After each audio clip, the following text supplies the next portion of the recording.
कहीं भी जाएं तो हमारा कोई भी काम है वो सफल नहीं हो सकता। उसके लिए बोलते हैं ना कि बंद मुट्ठी लाठी खुल गई तो खाकी। यानी कि हम एकता के सूत्र में जब बंधे होते हैं तो उसका मोल है, और जब बिखर जाते हैं तो वो उसका कोई मोल नहीं है।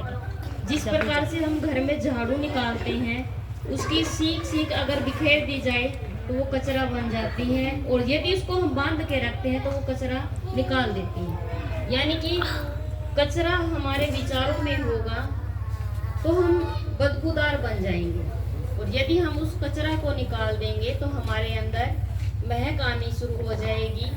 कहते हैं ना कि इत्र सा महकूं मैं, ये आरजू है मेरी, इत्र सा महकूं ये आरजू है मेरी, मालिक मैं कुछ नहीं जानता, जो भी हूँ मैं वो तेरा।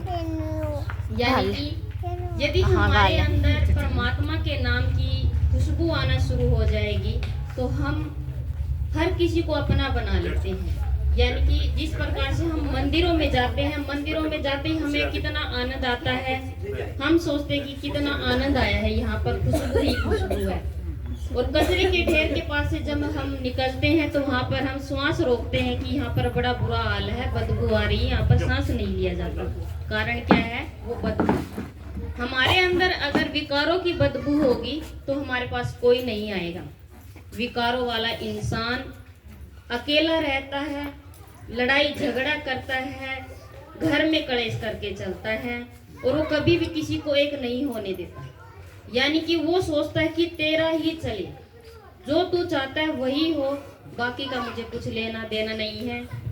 आज क्या है कि घर में, परिवार में, गली मोहल्ले में एकता क्यों नहीं है? इसका कारण है इंसान का अहंकार। इसके अंदर अहंकार की भूख लगी होगी, वो इंसान कभी किसी को एक करके नहीं चलता। आपको एक वृतांत के माध्यम से बताऊंगी कि एक बार एक महात्मा जी थे, वो काफी सालों तक तपस्या कर रहे थे। जैसे कि 12 साल, 20 साल, 21 साल ऐसे तपस्या करके गांव से वो जब आता तो गांव वाले बड़ा ही उसका बड़ाइयों से करते, जैसे बोलते कि इंसान बड़ाइयों का भूखा होता है, इसी प्रकार महात्मा लोग भी हो जाते हैं। उसके अंदर एक अहंकार आता है कि सभी लोग मेरी बड़ाई करें। तो उस महात्मा के अंदर ये हुआ कि देखो, मैं यहाँ 20 साल तपस्या करके इस गांव में आया तो सभी लोग मेरी कितनी बड़ाई कर रहे हैं। लेकिन उसी दौरान उसका गुरु ने उसको ज्ञान करवाया कि तेरे अंदर अभी अहंकार है। महात्मा जी बोले कि आप कैसे बोल सकते हैं?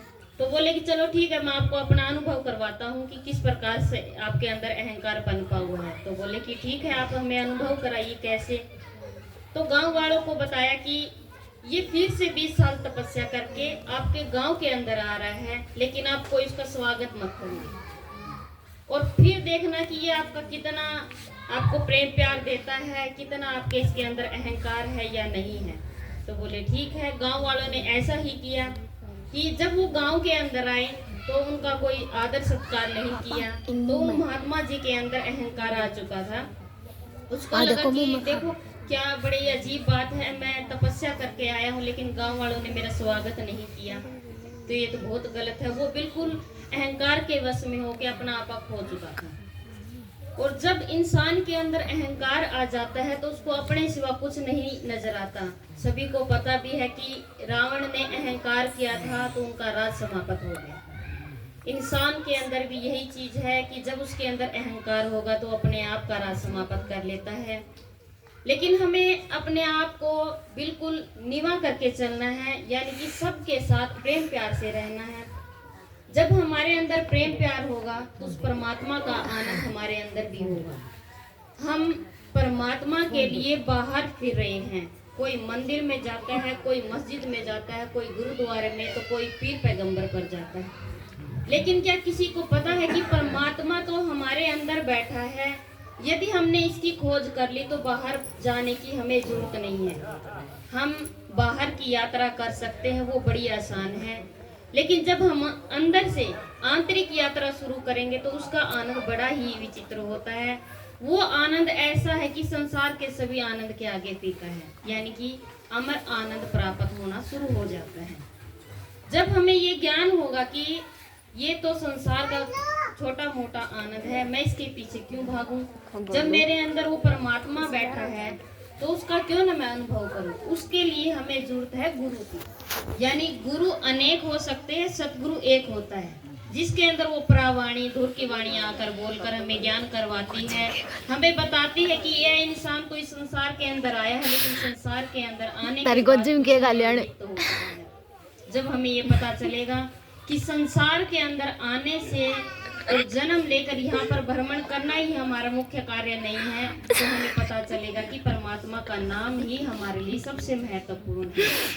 इंसान को भक्ति एक ऐसा माध्यम है, एक ऐसा साधन है जो मृत्यु को भी टाल देती है। यानी कि जिस प्रकार से हम देखते हैं कि लोहे को कौन काट सकता है, अग्नि उसको तरल बना सकती है। हमें पता है कि लोहे को जब कोई आकार देना हो तो उसे अग्नि में इसको गर्म करना बड़ा जरूरी है। जब वो गर्म होगा उसका कोई ना कोई आकार जरूर ढल जाता है। तो अग्नि को कौन शांत कर सकता है? जल शांत कर सकता है। अग्नि भी बड़ी ताकतवर होती है, उसको कोई यदि हम हल्का सा हाथ भी लगाएंगे तो वो हमें जला देती है। लेकिन उस अग्नि से ताकतवर हम देखें तो पानी है जो उसको शांत कर देती है। और पानी से भी ताकतवर इंसान है, देखो उसको पी भी लेकर देंगे वो भी और लेकिन इंसान से ताकतवर तो मृत्यु है जो इंसान को खा जाती है। और मृत्यु से ताकतवर भक्ति है जो इंसान को बचा लेती है। और भक्ति ही एक ऐसा माध्यम है जो इंसान को उस परमात्मा से जोड़। तो हमारे अंदर हमारे पास जो भी समय बचा है, जो पीछे गया, हम उसका ध्यान न दें। अब मौके का जो हमारे पास समय है हम उस परमात्मा की याद में बिताएं।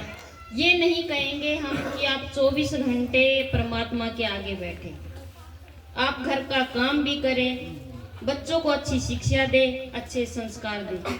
आज हम देखते हैं कि छोटे छोटे बच्चों का बड़ा बुरा हाल है, घरों का बुरा हाल है, आज माँ बेटे का बुरा हाल है, पति पत्नी का बुरा हाल है, हर घर में लड़ाई है। कारण क्या है?